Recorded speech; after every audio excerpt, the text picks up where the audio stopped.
படம் முன்னாடி நிறைய இட்லி அவிச்சு வச்சு அதுல வந்து மட்டன் குழம்ப ஊத்தி நல்லா பயங்கரமா தண்ணி அடிச்சுட்டு சாப்பிட்டுட்டு இருந்தாராம். போய் மச்சான் என்னாச்சு அக்கா எங்கன்னு கேட்கும்போது, உங்க அக்கா எங்க இங்க இருக்கா, அவதான் முன்னாடியே வந்துட்டாலே சண்டை போட்டு, என்ன உங்க வீட்டுக்கு வரலையா என்ன, அப்போ எங்கேயாவது ஓடி போயிருப்பா அந்த மாதிரி சொல்லும் போது அந்த மச்சனனுக்கு வந்து சந்தேகம் வருது இந்த ஆள் மேல. இந்த மாதிரி குடிச்சிட்டு வளர்தார என்ன விஷயம் அக்காவை வேற காணும் அப்படிங்கிற ஒரு பட்சத்துல காவல்துறைக்கு வந்து தகவல் கொடுத்திருக்காரு. இந்த மாதிரி எங்க அக்காவை காணல, கேட்டா இந்த ஆள் இப்படி சொல்லுதாரு அப்படின்ட்டு.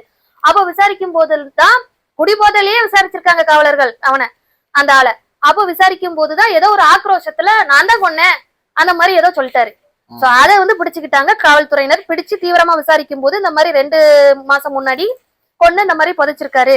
இப்போ வந்து அந்த இப்ப மழை பயங்கரமா இருக்கிறனால அதுல வந்து டென்ட் போட்டு அந்த பாடியை வந்து தோண்டி இப்போ வந்து போஸ்ட்மார்ட்டத்துக்கு இது பண்ணிட்டு இருக்காங்க அப்படின்னு சொல்லி தகவல் வருது.